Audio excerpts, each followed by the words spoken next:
যবে থেকে তৃণমূল কংগ্রেসের দালালে পরিণত হয়েছে পুলিশ, দলদাসে পরিণত হয়েছে, তারপর থেকে তৃণমূল কংগ্রেসের প্রতি ঘৃণা থেকে পুলিশকে কেউ আর সম্মান করছে না।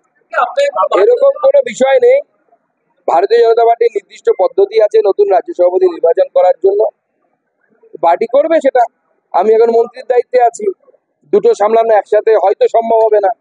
পার্টি নতুন চিন্তা ভাবনা করবে। আমি সারা জীবন রাজ্য সভাপতি হবো জন্মেছি নাকি? রাজ্য সভাপতি হলাম, থাকলাম, অন্য কেউ হবে, অসুবিধা কি আছে? কাজ তো করবো। এখনো পর্যন্ত এই ধরনের কোনো কথা হয়নি। পার্টির নির্দিষ্ট নিয়ম আছে। পার্টির কর্মী বা সৈনিক আমি। পার্টি যখন যে দায়িত্ব দিয়েছে সেই দায়িত্ব নিজের যোগ্যতা অনুসারে করার চেষ্টা করেছি। আগামী দিনেও পার্টি যে দায়িত্ব দেবে সেই দায়িত্ব পালন করবো। এই প্রোগ্রামে বা এই অনুষ্ঠানে প্রচুর ডেলিগেটস এসেছিল। আপনাদের এটা মাথায় রাখতে হবে, শুভেন্দু দাও এখানে ডেলিগেট।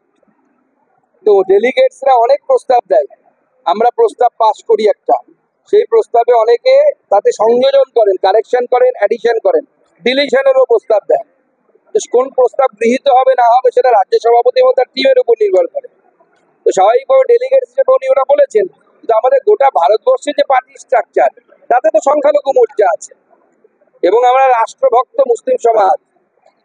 কাজী নজরুল ইসলামের মতো মুসলিম, ডক্টর এপিজে বা আব্দুল কালামের মতো মুসলিম, শাহ ওয়াজেদ আলী শাহর মতো মুসলিম যারা ইংরেজের বিরুদ্ধে লড়াই করেছিলেন, সেই সমস্ত রাষ্ট্রবাদী মুসলিমকে ভারতীয় জনতা পার্টি মনে করে যে তারা দেশের জন্য আসে এবং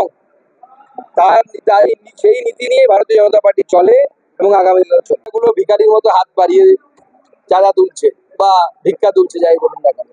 এবং এই টাকার ভাগ একদম উপরে নবান্ন অব্দি আসে, ডিজি পুলিশ অব্দি আসে বলে আমরা শুনেছি।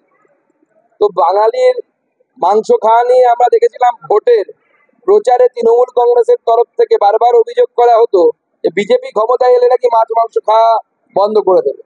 কিন্তু বিজেপি তো ক্ষমতায় আসেনি।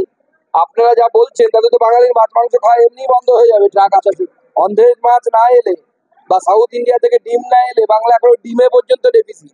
বাঙালি এখন ডিমও পারতে পারছে না, এমন অবস্থা তৃণমূল। ডিমেও আমরা ডেফিসিট চলছে।